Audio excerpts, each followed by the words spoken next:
Davenheim's back, madam. Thank you, Walter. I won't be needing the car over the weekend. Thank you, Mother.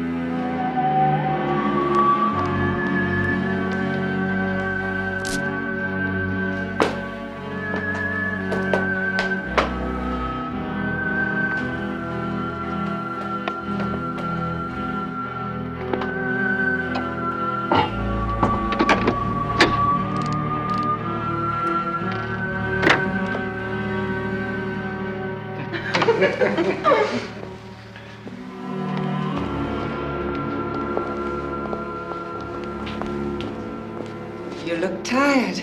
Darling, servants. How was your meeting this morning? Well, so-so.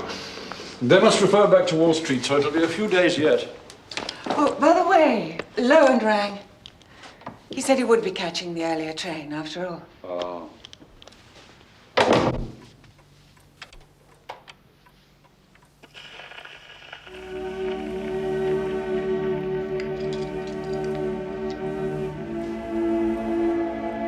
I don't know why you agreed to see him anyway.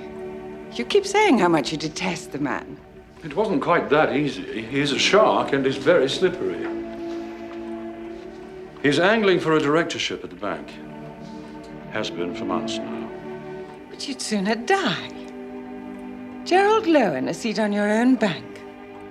Oh, he wants to make life as uncomfortable for me as he can, and that will give him just the power base to set about it. Unfortunately, he does hold a bit of a trump card this time. A 5% stake in Cape Gold, which he knows we're desperate to get hold of. It puts him in a rather strong bargaining position, I'm afraid. All right. Yes, I'm fine. Well, if he's on the 4:45, he'll be here pretty shortly.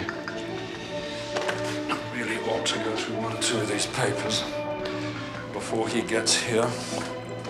I'm sorry about all this.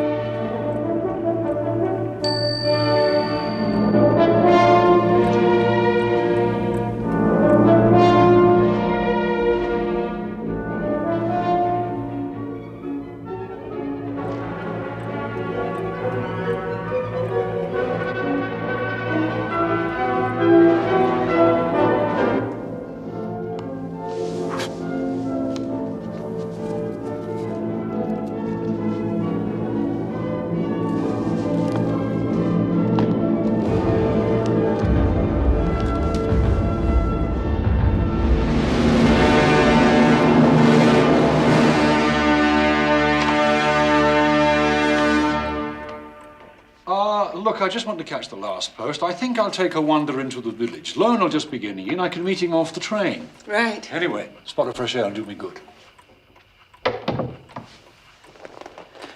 Matthew.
The girl was no longer inside the chrysalis when it vanished. There was the secret.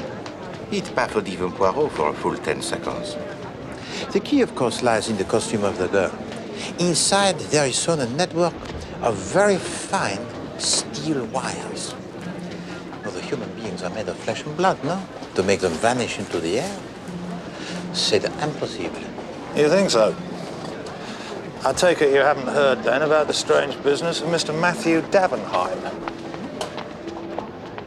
We are talking about Monsieur Davenheim of Davenheim and Salmon. Ah, the big banking firm. Of which Matthew Davenheim was the senior partner.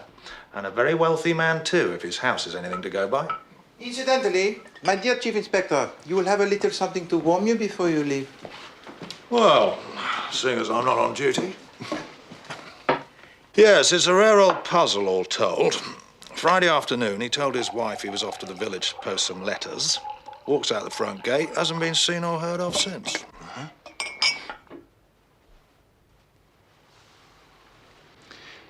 And at what time precisely did Monsieur Davenheim leave? We gather around 4:40. He was expecting a business colleague to arrive by train that afternoon to talk over some financial deal or other. A Mr. Gerald Lowen. A gentleman to see Mr. Davenheim, madam. Gerald Lowen. How do you do? Oh, Mr. Lowen. You drove here, then? I didn't hear the car. No, I came by train, but we were a little early, so I thought I'd walk up from the station. Oh, but my husband was walking down to meet you. How maddening. You must have passed each other in the lane. I don't think so. Oh, but you must have. He left here not 5 Mrs. minutes ago. Davenheim, I couldn't possibly have passed your husband. The fact is, I didn't pass anybody. There wasn't another soul in the lane all the way.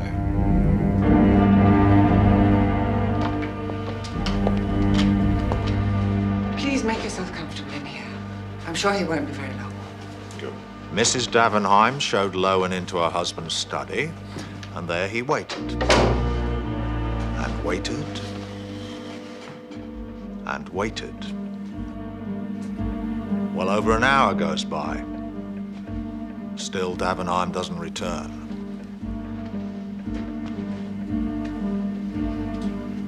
Gerald Lowen, his patience exhausted, takes his leave.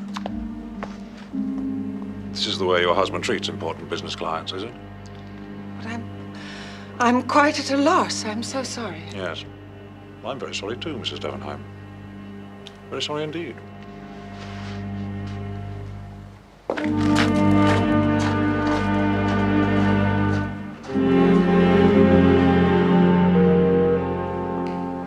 Inquiries are made throughout the village. Police are out Nothing. searching the grounds. They've searched everywhere. They found nothing. Well, I don't know who else to turn To all intents and purposes, Matthew Davenheim has vanished off the face of the I'll call you earth. back. They've just come. It seems everyone saw Lowen. Nobody saw Davenheim. Lowen? Why does that name ring a bell? Certainement. It is most obscure, my dear Chief Inspector. Which gives me the great hopes of solving it. I'm afraid I can't see it myself. Ah, but I do not see, mon ami. I shut my eyes and I think. One must always seek the truth from within. If you've told me that once, you've told me 1,000 times.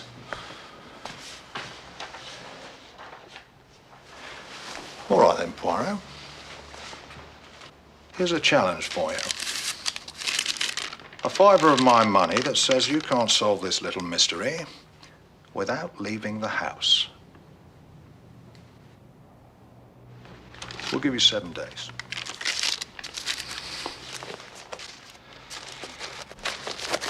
Of course, if it's beyond even your magical powers. Eh bien, 7 days, huh?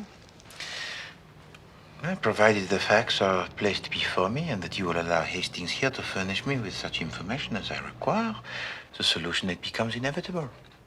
I accept. Good night, Poirot. Thanks for the drink. Like robbing a baby.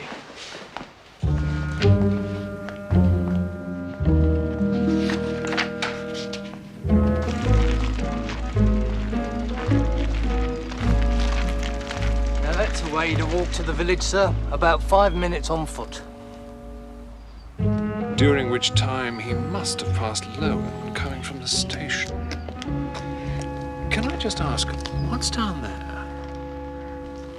That takes you right into Brooklands, the big motor racing venue. A little way down there is a boating lake. Now, we've checked with the keeper. He swears Davenheim never passed it up. Captain Hastings, Chief Inspector. Beg your pardon, sir? What colour were they, if you can remember? Mr. Lowen's trousers, sir. Well, I know it's a rather odd question, but a rather odd person would like to know. Kind of a light colour, I suppose you'd say they were. Light grey. Very smartly turned out he was, apart from that stupid moustache. It goes back a long way, this rivalry between them.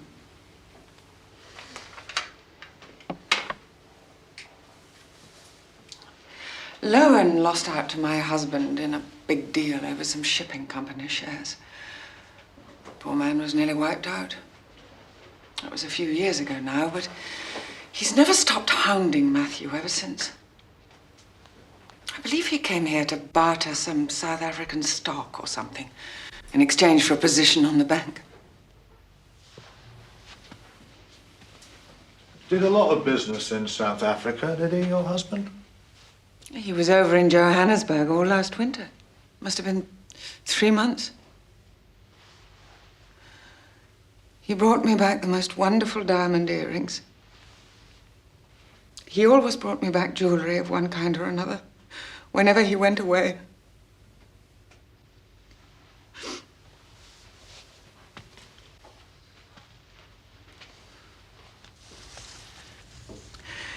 Do you believe in a sixth sense, Chief Inspector? I had it the day my mother died. I had it again on Friday. All day, the certain knowledge that something like this was going to happen. And now it has, hasn't it? I wonder if I might have a word now with your maid. I think I might have a word now with your mistress.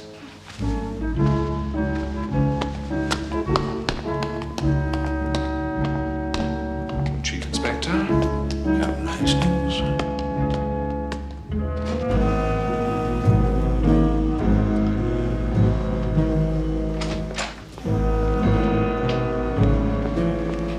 surprised to see you still here, Mr. Poirot. I thought you'd be out on the Davenheim case. Well, Miss Lemon, the Chief Inspector Japp has bet me £5 that I cannot solve this mystery without leaving my apartment. And I accept his bet. Oh, are you sure that was wise? Perhaps not, Miss Lemon. On reflection, £10 would be a much rounder sum.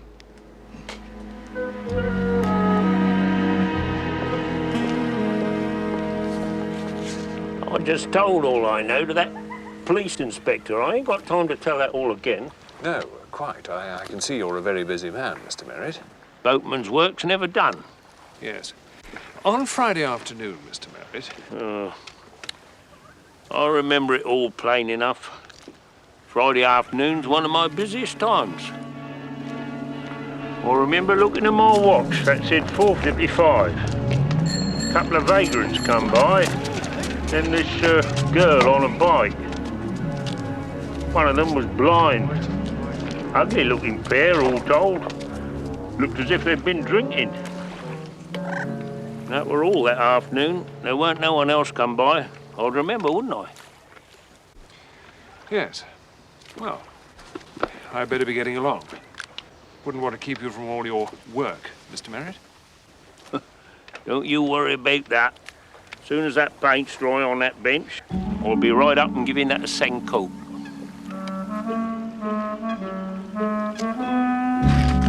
Ah, light grey, you say, Hastings. That may be significant. I'd still like to know what the colour of Lowen's trousers has got to do with anything. Surely that is obvious, Hastings.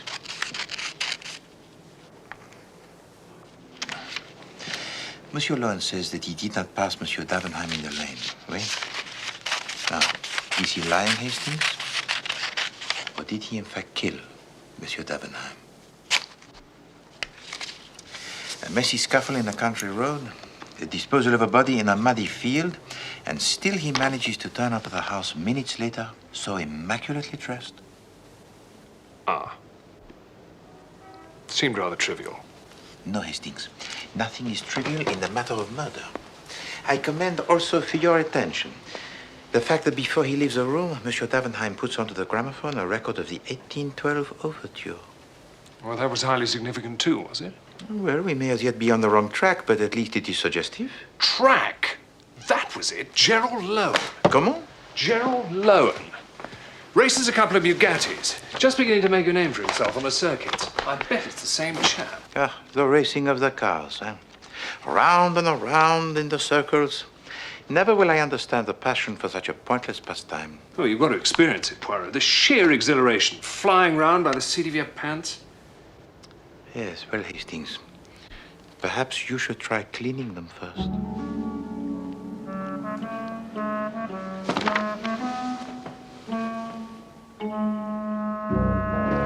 All right, lads, fan out. Keep your eyes open.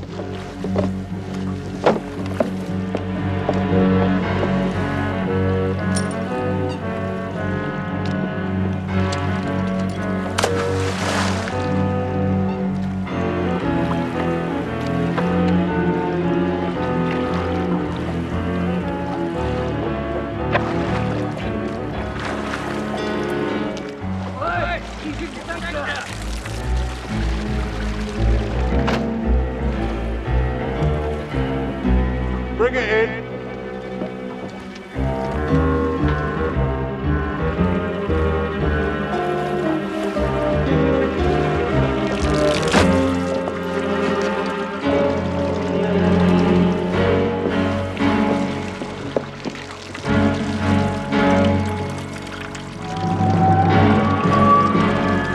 Oh, my God.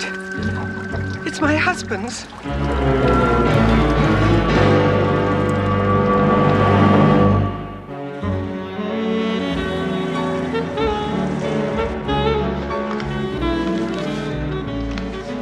Just as well admit it, Mr. Poirot. You can't stand being cooped up here on your own, away from all the action. Miss Lemon, he becomes denser by the minute, eh? If his body had been discovered in the lake, eh bien, A simple murder problem or an intriguing suicide? But his clothes are no Monsieur Davenheim, right? We are dealing here, Miss Lemon, with a body of evidence requiring the most skillful dissection. Well, in that case, why don't you call off this stupid bet and get out there ferreting for yourself? Get out there ferreting, Miss Lemon. We are not hunting the jackrabbits. This is a delicate exercise in the skill of... Miss Lemon, the door, if you please. Mr. Poirot.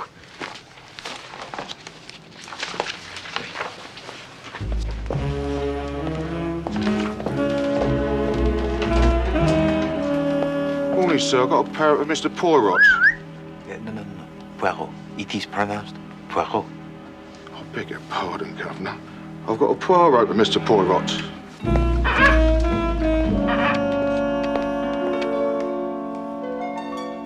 But I heard nothing from the Commander Wallace. He promised me faithfully he was going to clear it with you first. It's just that he had to dash away to Scotland for a few days and there was no one else could look after it for him. Anyway, be a bit of extra company for you as you're stuck inside the office for a week. You do like birds, don't you, Mr. Poirot? Miss Lemon, small animals have no part to play in the home life of a private detective from Belgium. Hello. Except, of course, as a source of nourishment.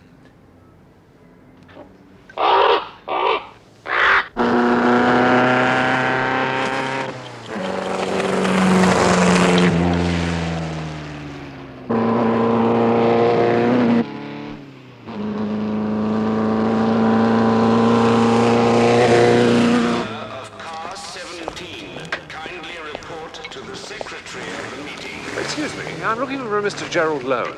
Well, that was him. He'll come back into the paddock next time round. You're interested in the car? I'll say, never seen a Bugatti fly like that before. Best time we've ever done. Really? Yes, we can meet him by the shed. So you altered the fuel system? Oh, yeah, we took out the dual belt drive 224 as well. Oh, mind your back, sir.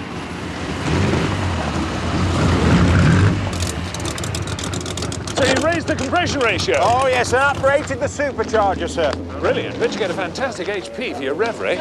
This is the gentleman who's interested in the car. Captain Hastings, you're Gerald Lowen. Hastings? Well, you better take it for a spin. Really? That's terribly kind of you. You sure? Well, you want to get the whole picture? Well, of course. Mr. Lowen?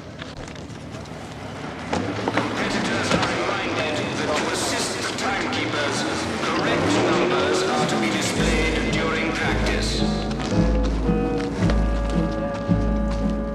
I'm sorry to trouble you, Mr. Lowen, but I'm from Scotland Yard. I wonder if you wouldn't mind answering a few questions. Colonel Brighton, Mr. Lowen. This is the gentleman I was telling you about. Who's interested in buying the car? Brighton. Hastings. Hey, you! Get out of that damn car! Captain Hastings. Chief Inspector.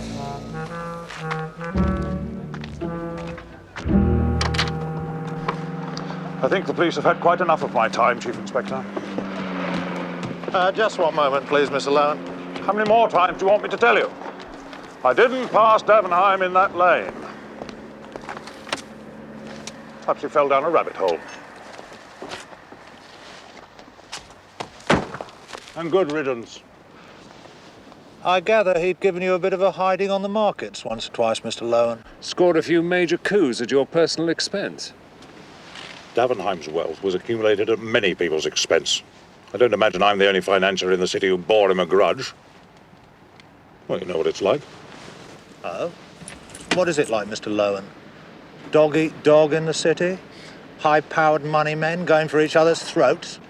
Look, if you're suggesting that I killed Davenheim and then tossed his damn clothes away into that lake... Clothes in the lake, Mr. Lowen? I don't think we've officially announced that yet. Must have heard it on the exchange.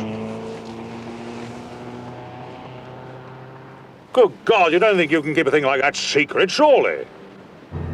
Thank you, Miss Lowen. Good day.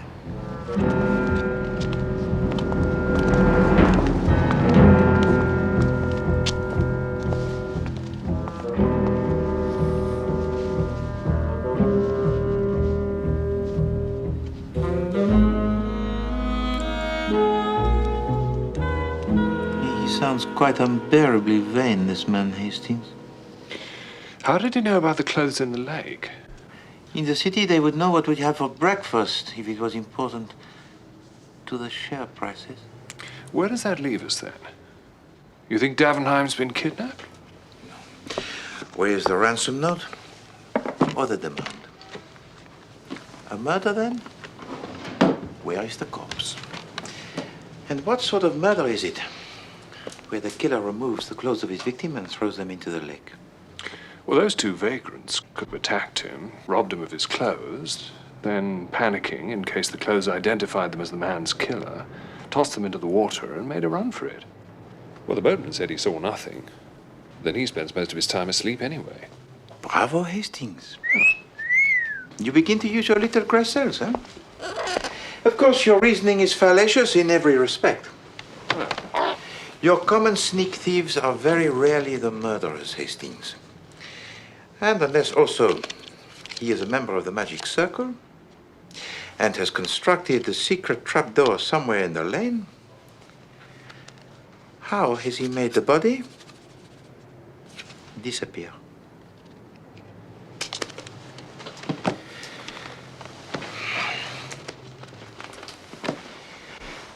And please, do not fraternize with that creature. I am still training him.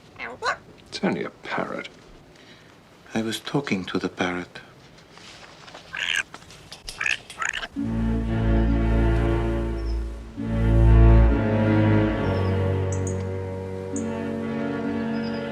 Old Moneybags is still missing it. I bet he's in Rio by now.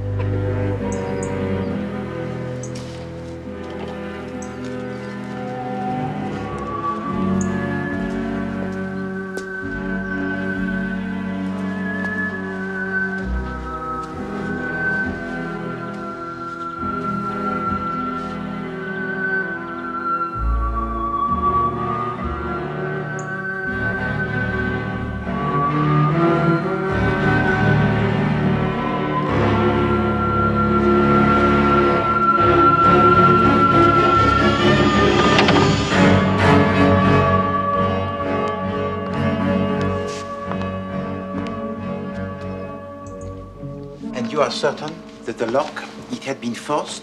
Nobody knows when. Could have been like that since Friday. Everything had gone, including the gems. The gems? All those expensive jewels he kept bringing back. Cleaned out the lot. Ah, things are now moving in a very definite direction. You cannot fail to see the thread. All the same, there are still certain litmus tests to be carried out before we can be absolutely sure. Where are you going? Oui. Unless, of course, you've changed your mind. And... Certainly not. A wager is a wager. Hastings, you are not busy this afternoon? Well... I want you to help me in a little experiment.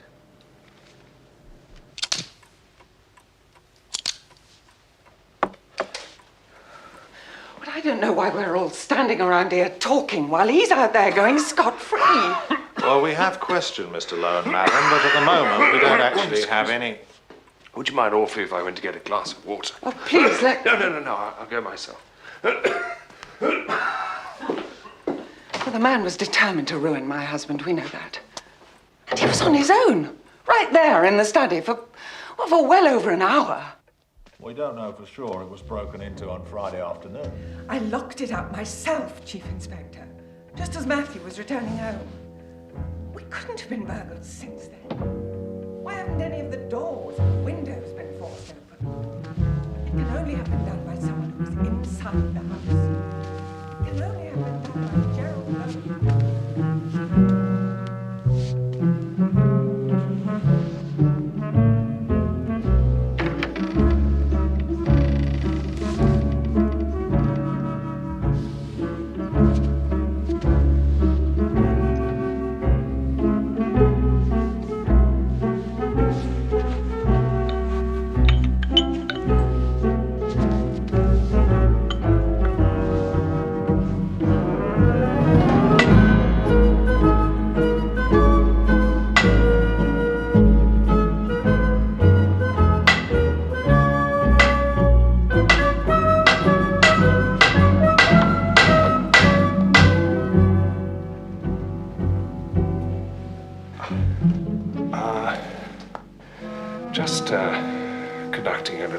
experiment that,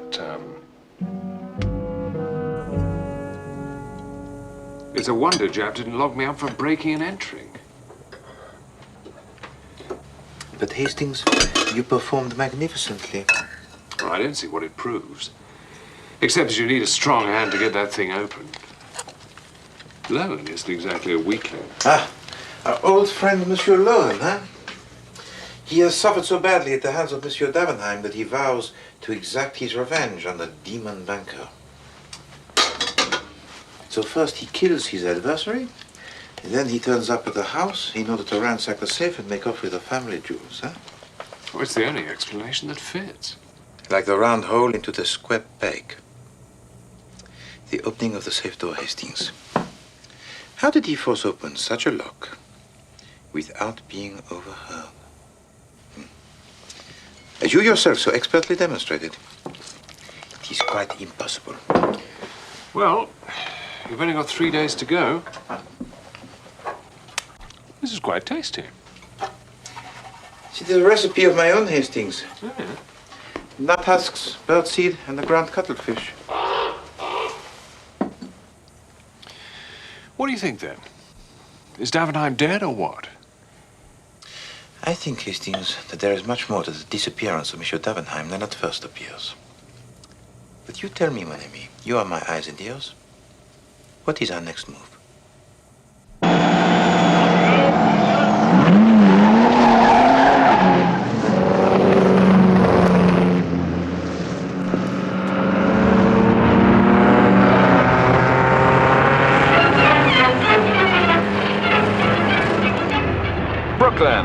And the final meeting of an exciting season brings out the fastest of the speed cars. With the biggest thrills of the day during the big race, the Gold Star Handicap over a distance of 20 miles.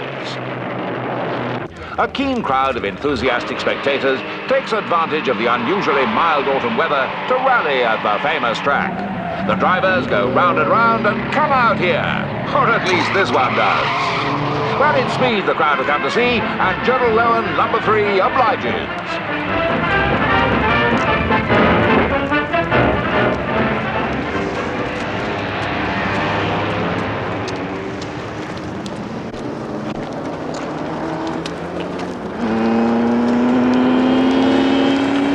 My God, he took that one a bit fine. Lowen cut up Beer's Bugatti there on the inside like nobody's business. Man's certainly got a ruthless streak in him, and no mistake. How ruthless remains to be seen. We've had him under close surveillance for 4 days now, hoping he might point us towards a body. All he's pointed us towards so far are cartels and carburettors. Blimey! Old Shuttleworth's got some juice in that Alfa Romeo. Must be averaging 1/4 something at least. Sorry, Jack? Just thinking aloud.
Never give up. Friend of yours, Sergeant? It was only last winter we put him inside for 3 months. Same game, lifting wallets in the crowd.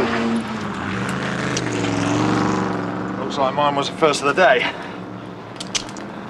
Hello. Well now. How very interesting. What is it?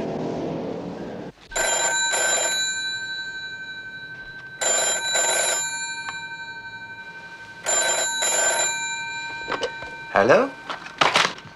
Ah, Poirot. Haven't caught you at a bad moment, I hope. Believe me, my dear Chief Inspector Jap, if you had caught me at a bad moment, I should certainly have told you. just thought you'd like to hear the news. We found the signet ring of Matthew Davenheim.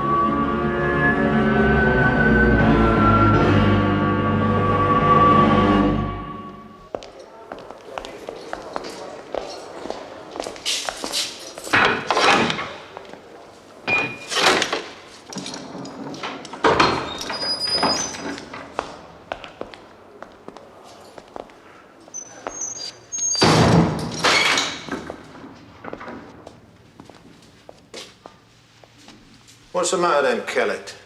3 months inside last time not enough for you? Get homesick for prison, did we?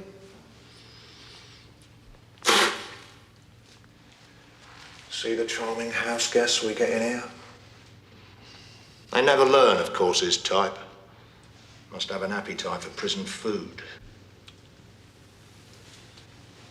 I'll ask you once more, Kellett.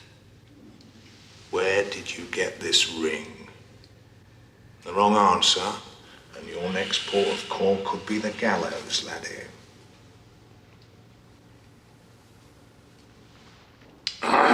Well, I was with me mate, Frankie March, you know. And we was going down the racetrack, down Brooklands.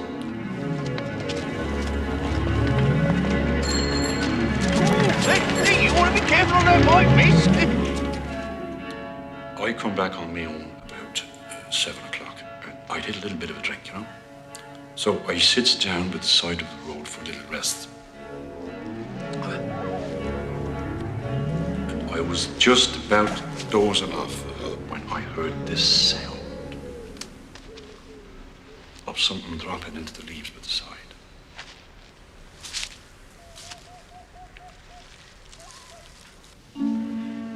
That's when I saw it.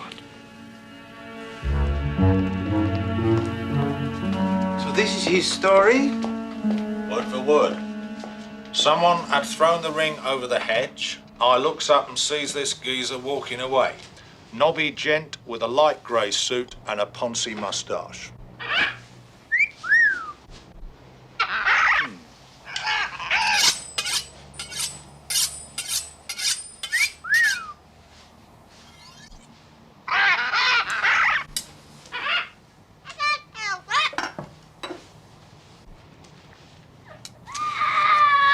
So tell me, my dear Chief Inspector, do you not find it the most remarkable coincidence that the man who stole your wallet should also turn out to be the most important witness in the case of Monsieur Davenheim? Well, rather an unfortunate coincidence from his point of view.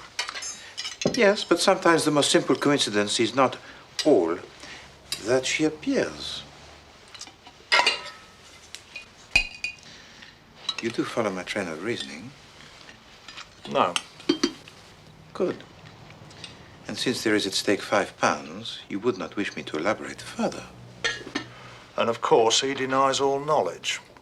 Still, we're planning to test Kellett's story with an identity parade. It can't be ruled out that he's telling the truth. No, but I find it improbable that having removed the ring from off the finger of his victim, Monsieur Lowen should suddenly decide to toss it away into the ditch.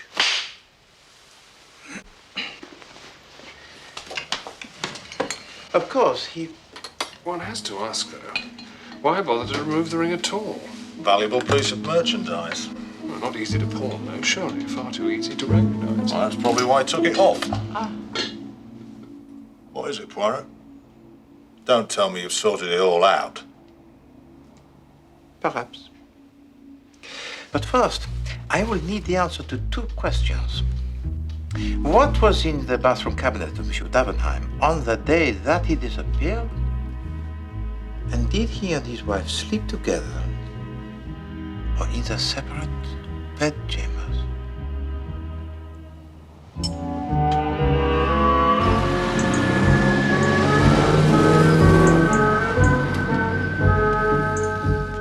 A gentleman to see you, madam.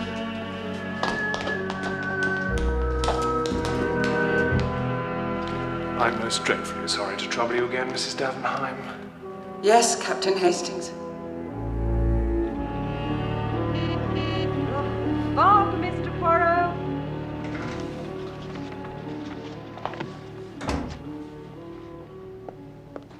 God, that's a devil of a day out there. You can hardly see your hand in front of your face. How true, Miss Lemon. There are days when none of us can see the hand in front of our face, when even Hercule Poirot cannot see what is staring plainly at me between the eyes. I think you've lost me again. Mais certainement, Miss Lemon. It is very easy to lose a person. Sometimes because you do not know who it is you are trying to find. Analysis and synthesis, Miss Lemon, there lies the key to the art of deduction. To strip apart the evidence, detail by detail, to its barest essentials, until miraculously all the pieces, they just fall into place, and we have the complete picture of everything that happened.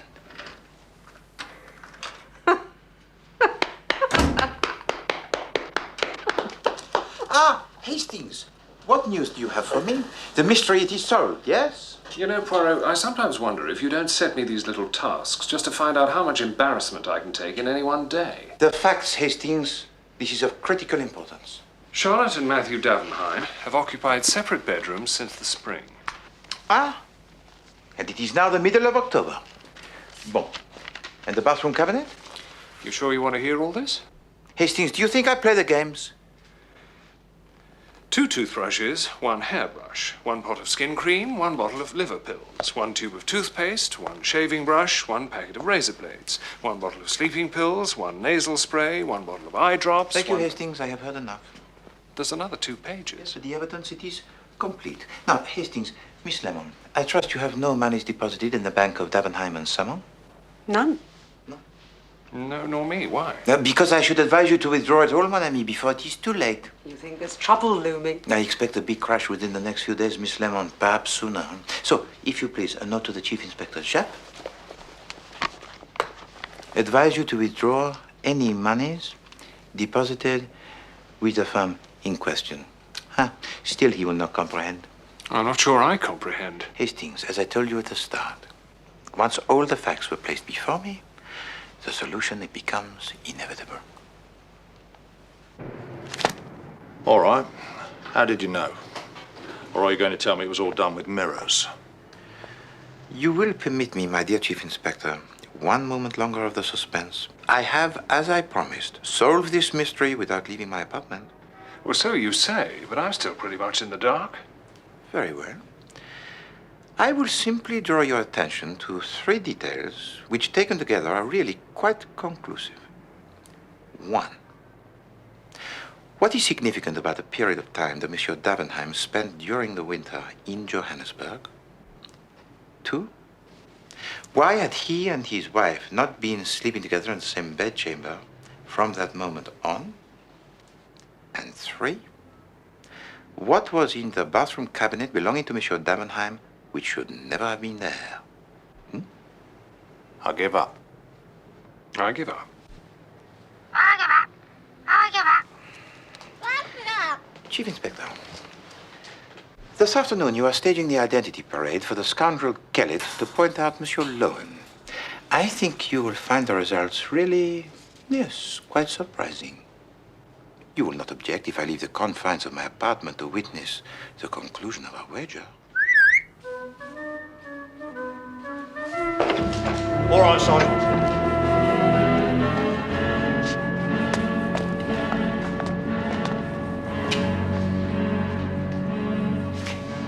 In your own time, if you would now.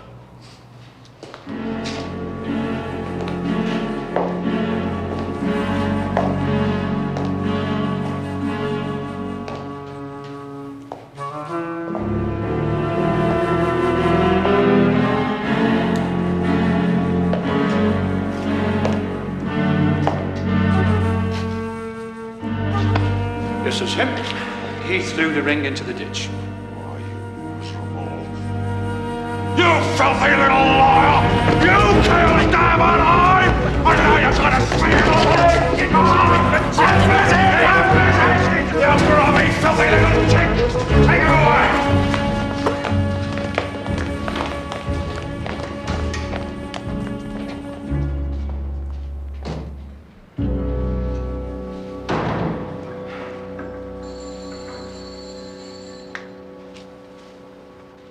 So now, what do you make of that, Poirot? I'd say Lowen's as good as shopped himself. On the contrary, my dear Chief Inspector, a mere moment of the hot-headed rage. Monsieur Gerard Lowen could not be more innocent in this whole bizarre affair. Couldn't he? Well, then perhaps it's about time you explain to us what the hell is going on.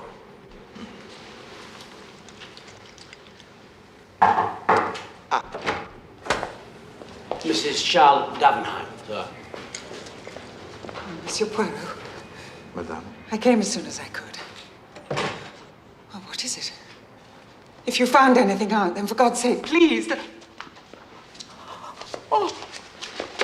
Stop him! All right then, Kellett, so what's all this about? Or perhaps I should ask you that question.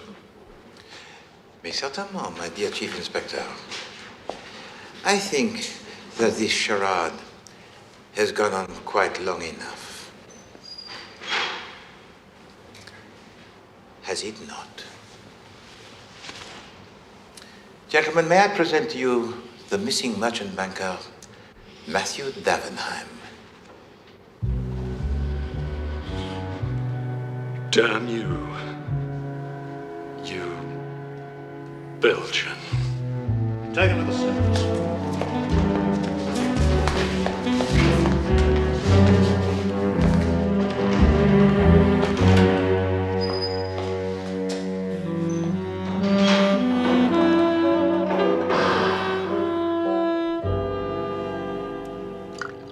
From the start, I was intrigued by Monsieur Davenheim buying of the priceless jewelry for his wife. For years, you see, he had been embezzling vast sums of money from his own bank, draining it to death, as we have seen, and converting the spoils into the gems which he stores in the safe. So he'd always planned to abscond with them, right from the very start? Having first very cleverly prearranged with his hated arch-rival in the city, Monsieur Gerard Lowen, to be at his house on that day, so that he would become the chief suspect in this unfortunate affair. So Davenheim had already forced his own safe open before he left the house that day? Using the good Monsieur Tchaikovsky as his accomplice.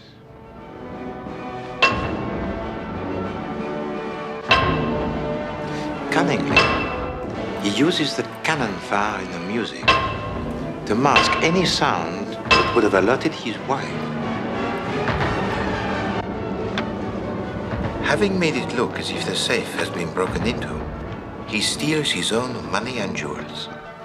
Because he believes he has found for himself, until all has blown over, the most perfect place to hide. In prison. You see, during the winter, when he was supposedly in Johannesburg, Monsieur Davenheim was in fact creating the character of Billy Kellett, spending the 3 months in jail.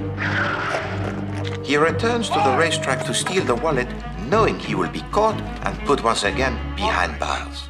And no one will suspect a thing.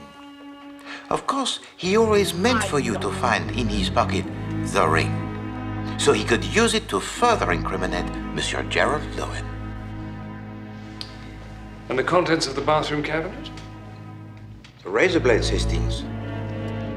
When resuming his identity, Monsieur Davenheim was forced to wear the false beard. To share the same bedchamber as his wife would certainly lead to detection. In fact, he was still shaving from time to time in order to become Billy Kellett again.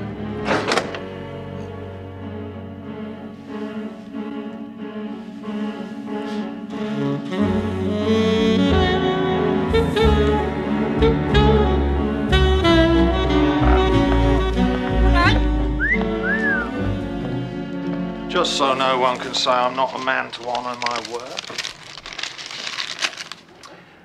Ah, mon pauvre chap, huh?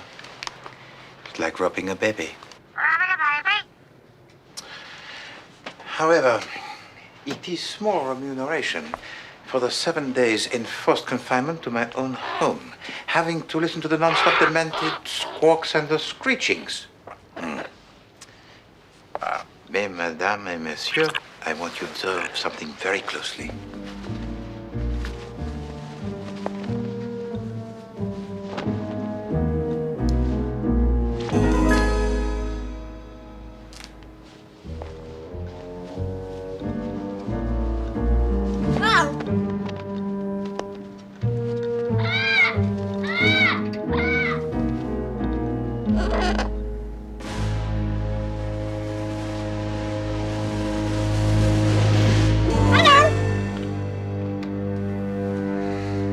Ah, well, at least it was worth a try. Worth a try? Worth a try?